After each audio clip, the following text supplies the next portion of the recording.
muzohabwa ubushobozi, muzohabwa ubushobozi butuma ukegera shetani n'ivyiwe, butuma ushinga intahe nziza imbere y'abantu bose, ariko murakeneye umubatizo wa mpwemu yera.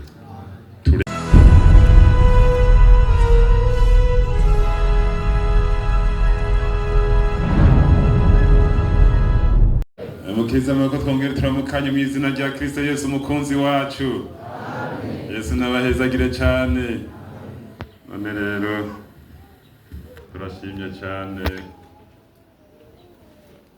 murana tugire ubuntu yaduhaye kino gitondo cyiza ngo tukibemwo bimeze gutya nyene. Turashimiye cyane bene data muri campus y'Ubuhumuza bateguye kino gikorane kandi bakatwiyumvira ko bakadutumira. Imana ntibahezagire cyane. Ariko mu nkundire turirimba akaririmbo gatoyi tuve hasi tukaririmbe n'amajana 259 kavuga ngo bari baje gukorana, tukaririmba sikarekare cyane kandi umwe tutwara neza twumvise kari kuw'Imana tuba dukora twihuta, tukeneye gusubira Igitega gusubira ahandi hose twaje tuva, none tunyarutse. Bari baje gukorana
mwicare tuvuge ivyamwemu. Haleluya. Pentekote itagira mwemu si Pentekote. Urufatiro rwa Pentekote ni mpwemu yera. Narabwiye ejo kahise kamashengero ingene muvyo wagiye kuboneka muri bibinjana byagiye bikurikirana uzushira ku musozo wo kuja mu ijuru. Witwa Branham niwe yavuze ngo Imana yahagurije nawe n'umunyamerika, Imana yahagurukije ngo Pentekote ngo itegura umuzo wa Kristo Yesu, ngo none ngo byayinaniye, ngira mpagurukije jewe ngo ndawutegure, ariko byamunaniye nawe. Ndabwiye aho byamunaniye sinababwira byinshi ubwange ngo gatoye gito byamunaniye. Abise amashengero ku isi nivyo arayafise. Umukozi w'Imana byaramugoye aragwaye mu Pentekote, yari mwarimu aguye abyara umwana hanze. Umwari zingana bacamugenza kujya nyene, amugenjeje kujya nyene acariruka acashika muri iryo shengero aca pastor n'umwaka bwahere aca pastor acaranzana ibitabo byari bimwe canke bitanu nta gifaransa azi.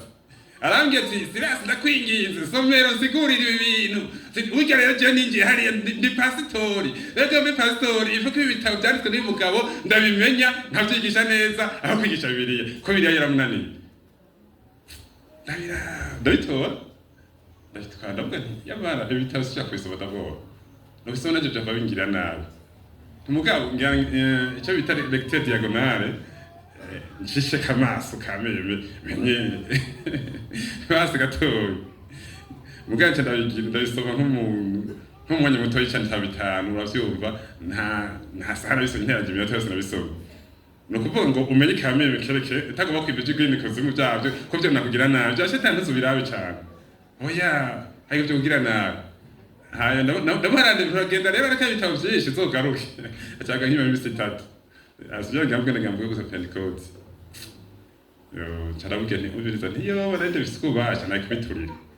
none katabasha ndabifise ko tari kwanje rizonyitwarire tore bitabo bya bitaje no gusigurira acaragera ngo ndekabwira Pentecote ni ishengero yake irikage mu vyuro kwisi yose uzoje kuri Google turi kutumana bize ushiye ngo Pentecote urabe bazokubwira ngo ni ishengero rimaze ikinjana kimwe mugabo ribisimo vyuro munini byatangwe muri Amerika ngo mugabo rimaze kugira aba Kristo benshi bagenda biyongera ku rugero rushimishije mu gihe ayandi mashengero agenda amanuka basinga bw'amashengero siyavuga amashengero mugani Pentecote byavuye ku muriro wa mpwemu yera ariko naho nyine nuko biruko sinovuga byo akubu tiko turaraba ejo baratubwiye ati hari izuba rirenga ryatangiye kwaka ariko ndabavuze mu Burundi haleluya turacyatwariye Imana Pentecote umuntu turacyatwariye Imana kandi twe nirizoturengerako tuzotwarira Imana kugeza Yesu agarutse Yesu nashimwe cyane none rero singira ntebe reka tusome gatonye cyo mvuga amajambo makeyi Pentecote n'umuti zo mpwemu yera twaravuze yuko Pentecote yatanguranye n'umuti zo mpwemu yera hariya mu gihugu ca Amerika ntigirwa ibyaye n'umwe kuko kubatizwa no kwihana bitagira umuti zo mpwemu yera ubutari njya muri Pentecote ayo n'amashengero ariko aragomba kubyura mu byura wa Pentecote Pentecote ashingene yavyutse yavyuwe n'abantu basenga kijijwe bari banakijijwe bamaze kumenya ijambo bita kuvuga bwa kabiri nari babwiye ejo bamaze kumenya ijambo bita kuvuga bwa kabiri bati kubatizwa siko umuntu avuga bwa kabiri umuntu kuvuga bwa kabiri yihana ibyaha kandi hagiye baje kuvuga bwa kabiri ko Yesu yavuze ati uto kuvuga bwa kabiri ntibona ubwami bw'ijuru mugabo basanga n'ubwavuze bwa kabiri baguma bafite intege nke bacha bati none intumwa za kera ko zahagaze neza byagenze gute gazihagarare neza ngo baca biga reka kivuge ingene nagisonye Igifaransa kandi kivuga no mu Kirundi kandi abarenga 90 ndabona mu Igifaransa ngo baca biga la vie de l'église primitive Eglise y'intango ngo ni bacata kuyiga ngo ariko rayiga rero ngo baca basanga gicatumye ishingiro rya komerika rikakora ikagira inkomezi ngo warose umubatizo wa mpwemu yera baca bati natwe tarazi umubatizo wa mpwemu yera ivyo kunda ko dukomera abo bari abakristo basanzwe n'abapasiteri sibe nagiye kwa pasiteri baba pasiteri mu nyuma ngo catangura kwiga ngo atangwe kwiga haba abapasiteri babirongoye ibintu birumvikana bateye kuvyiga baca bati nitwaze mpwemu yera bizogenda neza bachatse mpwemu yera je nayivuze cyose nibigarukako nako bakino gihe rero itamenye wapfuye ntumenya niyuje nimba umupentecote ejo navuze ntambuko zingahe zo mu Kristo zitatu ndavuga nti nimba utaratswe mpwemu yera umenye yuko hari cyo hajije kinini Suba ikutoja mu ijuru reka dusome amajambo makeyi hahande nyene n'amajambo ya Pentecote nuko twozinga Bibiliya tukasoma duhumirije wari wese yavuga humirije nuko nabaza tukiya dusome hehe bamwe cyo ugira usoma hana ko ngiye ibya Pentecote n'amajambo ya Pentecote kiyazi ku mutwe rero nabwo usomera uyu munsi nta musomera nisomere nawe isomere byakozwe none mwashitse none nawe uvuga kara ya Pentecote byakozwe n'intumwa igice cya mbere tuye ku murongo wa 4 dusoma amajambo makeyi hama turengana abatarejo narivuze izina n'Inyandwi Sirasi kandi Gitega twazana n'aba bene data abanyeshuri baje ku Gitega mu ishuri kaminuza y'ubuhinga y'Igitega ipeje twanababwiye ko twasohoye indirimbo turabwira ati muzori kwandika igipeje mweke bati tuzoyandika yati ku rubaho toya ati muzoca muzibona nukuri nko kwandika kuri baho ipeje gucona izo ndirimbo uzoja muri YouTube wandike ipeje uzocibona hanaze kora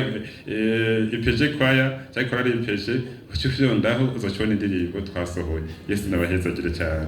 abakene n'amaflashi murashaka kuzoyatubaza no turafise ndibaza ngabaje bayazanye uwakeneye flash indirimbo twasohoye album ya mbere twasohoye ya kabiri indirimbo zibona turashaka kuca tuzimuhereza. Yesu nabahezagira cyane. Nuko reka kwitondera gatoya dusome rero umurongo wa 4 igice cyakozwe no gice cya mbere. Maze akoranye nabo arabihanikiriza ngo ntibave i Yerusalemu, atariko murorere isezerano, kuko Yohana yabatirisha amazi, ariko mweho mu minsi itari myinshi muzobatizwa muri mpwemu yera. Nuko bakoranye baramubaza bati, mwami, iki n'igihe nico gihe ugira ugarukane ingoma y'Abisirayeli? Arabishura ati, si byanyu kumenya iminsi canke ibihe data yashinze, n'ububasha bwiwe wenyene, ariko muzohabwa ubushobozi mpwemu yera niyabaza ko muzoba ibyabona byo kubishingira na Yerusalemu ni Yudaya ni Samariya no gushika ku mpera y'isi. Yesu nabahezagira cyane. N'aya majambo gatuboneko gatoyi, iyo umuntu yihanikiriza umuntu haba hari ikituma gikomeye cyane. Iyo umuntu akubuza no kwihanikiriza sico kimwe, kuko buzogarukira hafi, biroroshe kwihanikiriza bikarenza. Yesu arababwira rero ati, ndababona murabakizwa mwe beza, namwe bantu b'Imana muri ngaha murabakizwa mwe beza. Yesu nabahezagira cyane. Atariko ndababwira ndabihanikiriza, nimba mugomba kuza kunshingira intahe, nimba mugomba kunkorera neza, nimba mugomba guhera i Yerusalemu. Yerusalemu niho bari batuye, niho bari babaye. Umugaja Samariya hirya gatoya, kandi hari isagara kiguriye mwanyamahanga, mukashika no ku mpera y'isi. Murakeneye ubushobozi. Haleluya. Nimba ugomba kunesha bigufi, ukanesha ibyo hagati, ukanesha na bininiya, urakeneye ubushobozi. Umuntu akihana ubwo nyene aronka mpwemu yera amurongora. Sinobigaruka ko ndabwiye cyane,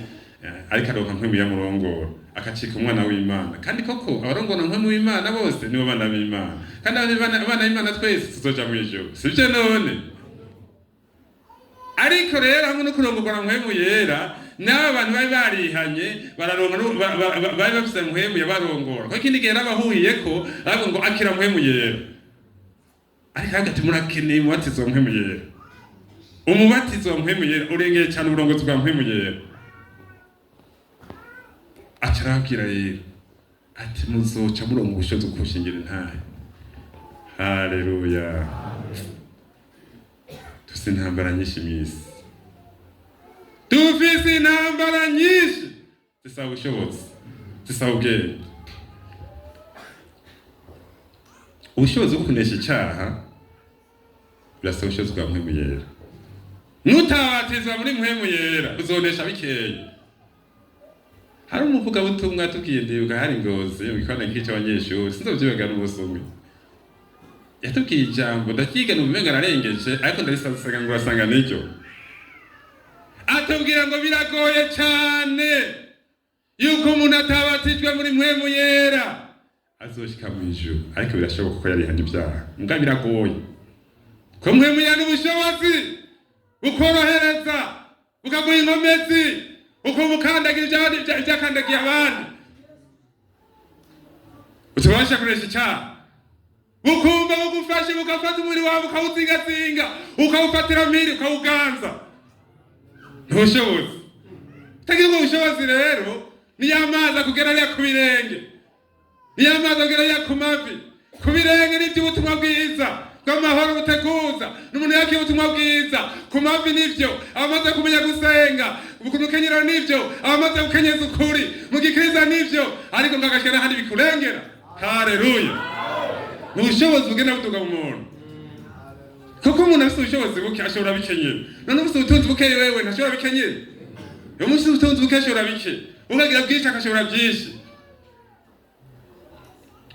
Ubushobozi kubasha kunesha amahera, yewe gayo we, je nabonye kunesha ubukene byoroshe gusumba kunesha amahera. Sinzi ko tubyumvikana ko icyo kintu nakibonye, ariko ubushobozi bukubashisha kunesha amahera gusa mpwemu yera. Kandi rero umuntu agwanya amahera agwanya n'uyafise, utayafise ntamugwanya kwaje kwa kurunda n'ibindi byinshi. Umuntu umwe yarambwiye atumviza mugenzi kwe n'umugenzi no atumviza ingana kugira wewe byo ndahagusa tije atibindi ndabyikorera tinije ndabikora atije narafyoze ati ku kwezi donka miliyoni 3 tishiyo ndaga ati sikaye n'ikiye uri umugenzi wewe byo ndaga gusa ndatiye mu byo ngibe ngo kuri ngabo rero nk'uyu yarangendera. Haleluya, Yesu nabaheza kire cyane nuko kintu cyo tugavuye arangenda no nizo miliyoni 3 ndazihebye ni make ku kwezi ati kandi ni ntango bibandanje na 6 na 10 uzoziroka ku kwezi ikamwe ndagenda n'amakuru umuntu uvuga arapfugishwa cyane n'ubusengisi kandi inkuru zikaba byabaye ngabakera shikabizi hanyuma rero avuga ati uraza kutumara amazi bwa twaje hari turirijwe twanga kuvugishwa yazo tumara amazi ati rwanda weke ugenda amaguru ikatira ko ibirato bwa ntuvugishwa uzotumara amazi hanyuma rero nk'ubu yaca mufatirayo gacamba ngo nibyo birato ndabihebye inkuru batubwiye ngana ngara yumvise iyo nkuru ngo mwemu yaratwarose nikindi kintu ese nashimye cyane ni mwemu yera atuma umuntu adatinya no gupfa akacumura ku Mana n'ubushobozi butubasha kunesha byose. Adatinya no nimba hari igerageza nabonye rikomeye ni igerageza ry'urupfu hari gufise mwemu yera aragomba kurinduka no mu rupfu ugashinga intahe mw'izina rya Yesu. Ntihandi somo ubundi ndiko ntiraja kurangiza. Nari ndose mitasa ariko nababwiye ko nakoze no bitagitega imyaka itari mike 13 ariko bampa mitasi yo kuzakora handi hirya gatoya mu yindi komine. Hanyuma rero ndavuga nti ndiko ndavuga nyene mvuga nawe ni data nti ndose mitasi ngikorera handi. Umwe wene data dusohotse acarambwira acarafata ukuboko nambye ati uragiye atugiye nabwo bw'ibintu nakorote ntaho ntorozeke nabonye ugurutse gurukira ahantu kure ati mugabo ushitseyo ukugaramye mvuga shandoteye neza mubendoteye neza kukugaramye ndavuga ni kuko yaravuze kumbwira ibindi bintu bikaba yaravuze kumbwira ibindi bintu bikaba jewe rero sinimva ko cyangwa gupfa mu mubiri ndagira ubwoni aha rero jewe ndapfa mu mpemu ndasenga ngasenga muga nkasengera impemu koze mu mubiri nta n'urwara nifise nta n'ibyaza mutwe ashobora gupfa mu mubiri. Maze amezi 3 nk'amezi 3 ndagwara ndaremba nkaremba imengo ndakomeye nkaremba bagapima bakabura ikintu na kimwe muga ndagwara by'ukuri nta nakunda kubibwira n'uwo tubakara sinabibwira cyane mugaje kuko ndiko ndagenda ngo pastor kandi bakaba gute umeze gute nkaza kurusengero nk'uko nkasenga gatoya imeze isaha imwe nkagenda ngitana nkaryama nkandara nkaja ku kazi ariko naramaze ukwezi kurenga ntaja ku kazi byakaze cyane wa muntu yarambye yarampanuye arambye ati sera wenda ugenda umeze nko kwa kadorabye mwabwo muja ku kazi ati ngenda kubwira ati gira wifuze ntiyanakijwe no gukiza ati gira wifuze ati kuko n'ubu uja ku kazi uzogwa ku kazi ati mwe niwo ko kazi rero ko kazi nagese nagashobora nkaryama ku kazi twatsinge dukora kazi service yacu bifata n'igitanda hari aha nkaryama n'ubwo umuntu atotoye kavyo kumutunganiriza kuso nkaryama nari ngwaye nyene nangu muravyumva ati icyo bazokwihutura urakizi ati kuba wicira ku kazi ati igihe uzofata nsangazo kuvuga ati igihe bazokumva ko wapfuye ati nsangazo rya mbere azosohora ati nicyo gusubiriza amaraso bisanyise numva rafashije sindi bwo ukazi frema nibyo cyakazi mwana kavuga n'ivy'Imana iyo dukora akazi rero tukavuga n'ivy'Imana nukuri tukavuga n'ivy'Imana nabwo kandi muradiologue yandi mu karere turonka navuye mu ntara nyinshi zitandukanye kandi bazavuye kure by'ukuri urumva kutatunganiriza umwimbo ariko nahari abahugana urumva nk'imbi umuntu yavuye mu ntara kure bagize gute kuzingena asubira inyuma mu bibeno kwanda kumufasha mu buryo bwo gukorera Imana naho nyene ubundi ntera amahera n'ibisanzwe. Yesu ashimwe cyane. Naco reka ngaruke muri mvuge yuko mpemu yera. Haleluya. ubushobozi bwa mpwemu ya biratubwiye ngo muzoga ikibica nimuzopfa indago n'ubupfumu nacyo byogira abayakobo mu izina rya Yesu. Nutabara batyo mpwemu yera uzogira ubushobozi bukeya bwo gutinya abarozi n'abapfumu. Chinzo nkanga umuntu aranduka undoka dikuri narahakanye cyese nzopfa ibombe yaje ngakavuni kaje ngikindi cyaje abo nzopfa ko Imana igeze ko ibonye kageze ko bumfa. Nacyo gituma niyo umuntu ambira ibyo zigeze nimba ko nzopfa mu mubiri nimba by'imwemwe n'ibyo yarwaniye cyane. Hiyumvira icyanzopfa nkapfa sidakibure n'ingoga n'ingoga. Hiyumvira mbega none cyo mwizageze cyese nzosambana muzika cyo kari abantu. Mwizina Yesu ngane rwaruvuga mu birigo yambonye. Hanyuma rero maze gufatwa ndaremba abaharunzi baca baza bati ibyo ni ibintu byoroshe umviriza ibyo twatubigenza gutya uranywa ikintu tuguzanira hanyuma none ibisubiro ntitubizi none izina rya Yesu. Ariko frere jewe ninabinywa ndabinywa ntikomfe nuko ntopfa misani nuko ntopfa nkakira ndaza gushinga intahe mwishengero ngo nanyoye amakara ngo hanyuma ngo none rero Imana shiyondi ngaha Imana yo nituma umuntu apfa canke abaho ndiko ndabwira gusenya Imana mukuzura mpwemu yera waduhije cyane sawo haje undi muntu aravuga ati umviriza ni cyoroshe cyane ibyo natwe twe turabizi tubyamamo ko na mu bitaro barabuze bagenda mu bitaro kashuwa nabwo shuwa kugerwa hejuru mati firone yatera ngakampindura umudokiteri cyo gutora kampindura undi bambura nk'abankunda mbakora n'abakorege dukorana nakoresha ngo bitaro bikuru bya Gitega kandi nabibaze myaka yose warabakunzi banje wari wese akumve ngo yonyitaho wari wese akanyitaho ngakampindura mu gitondo n'akampindura kuko ngabiranga twenga nkawe muga rero natwe nkawe rero ngo ntagira amagara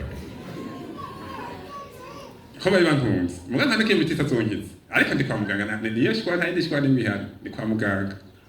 ariko baragerageza. Hanyuma rero ngana bigeragezo ryandohije ndasara kuzura mpemwe n'utinya no gupfa naho. Madame azamubwira umuntu umubanyi kandi umukunzi wiwe ati nta kigoye ntupfaka ndakubona ndatse muri abakizwa nje nta kintu kimwe ndakuzanira wowe ngo tujyane hari hafi y'ukazi ucimanuka hepfo yaho hari igiti wamura amababi aya atatu yonyene ucumuvugutira ucumuhereza aza bakize bizabirangiye ndagati none ibyo rero nibyo guhamura ntiyambye kagenda wizanira nkaho kuvugutira nkaho guhereza icyaha kiri hehe njye ntumbaze icyaha kitari icyaha ariko byo kuri kimwe ninakira nzohagara wishengero ngo navugutira amababi atatu cyakira ninapfa uzoba ngo twari twagerageje ngo n'amababi yavugutira atatu umva bazorimba heza mu ijuru borohewe ntutiye no gupfa ntako bituzanga gatima niyo ucamuvyumva ntiyambwiye ko naguye ngarama urumva navyuka ndabwo n'Imana ni koko urupfu rwacu kandi wararuvuze wararuhishuye ntibuganda afite ngenda kubyira haleluya.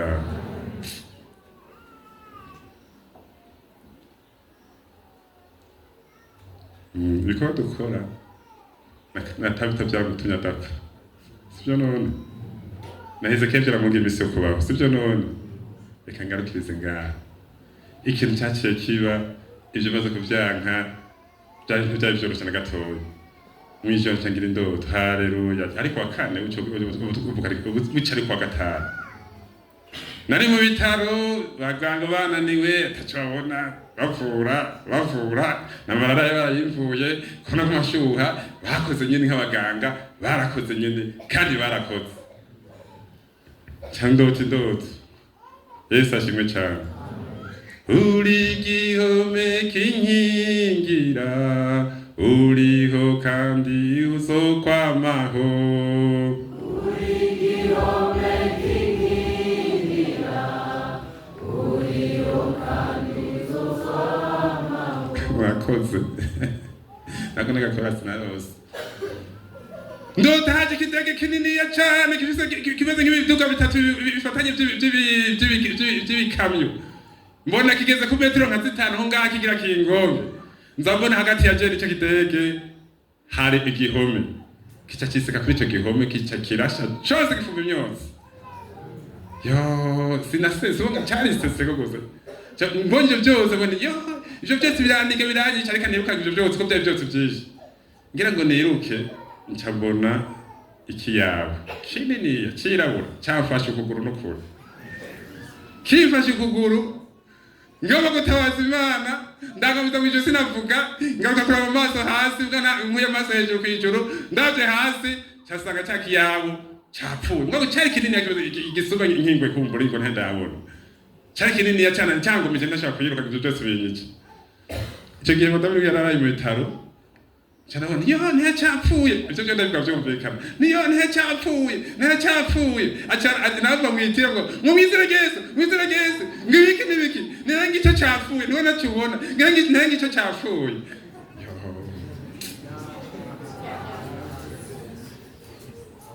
Asa ngibiki niki nacubona cyane ko sinzereye cyane bagonkize cyane n'Imana irankijije birarangiye cyandafuka sinashaka gukora ikintu nakimwe mbako n'ingwane ndemje cyandafuka ndasenga nasenze iminota 30 hace gihine ntashaka kuvuga ngo senga ico gihe pastor cya telefone nka 10 utaraje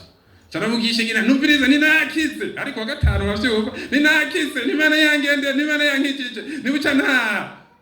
abaganga ndababwiye nti ibibazo datereka turaye basi yuko muri temperature itaduga nitatuga cyo tuzokurekura kwa gatanu hose ushenye bwasuye kuduga kwa gatandatu muri bwakire ni mu ndike ntaye ati nokere ngo gutaha mugatwaye batakubije nga Yesu ashimwe cyane iyo ufise mpwemu yera iyo rose umubatizo wa mpwemu yera n'ubushobozi bundi burarenge ko warakijijwe n'ubushobozi wumva utagutera ubwoba bituma takintu kimesha gutera ubwoba no gupfa wumva kari bisanzwe ntabwo twende dupfa baturotse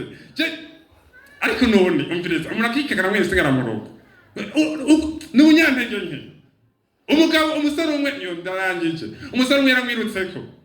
muri crise twahuye n'amagwe murabizi umukobwa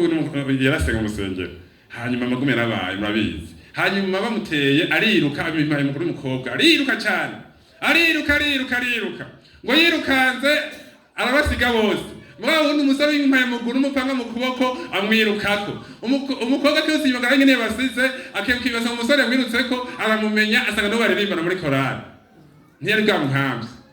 acaragaruka ati yo tinakati ni wewe ati kwari wewe ndemeye gupfa ntemba nyarutse Yesu ashimwe cyane none kubabwira iki ukuntu yari yizeye uwo muntu yaramwizeye ku rugero yuko hamwe nuko yomwica ari wamwishe yumva imenga ati none nabundi ntacyo nkizibereyeho niba iyo ashaka gukora ibintu nk'ibi nishaka imvi unacha kuti yongera iki ko musijewe sha ni shetani acarihana yabakimije ariko nuko kwizera bene data kwiki mutizera bene data none wewe wibaza yuko ushobora gupfa Imana itakurekeye gupfe hagarukize ganda bwe undi amahera umuntu we haye amahera uwundi muntu muri yose amahera makeva ni muntu acaramubwiye ati none ati nukuri ati ndafise ikibazo nko muri yoro ati ukiri muri ati tora ati zana twandike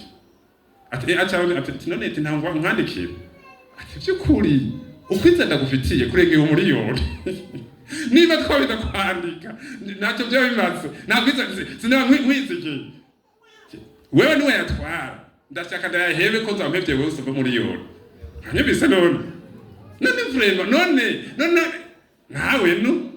izina rya Yesu nakaragaciye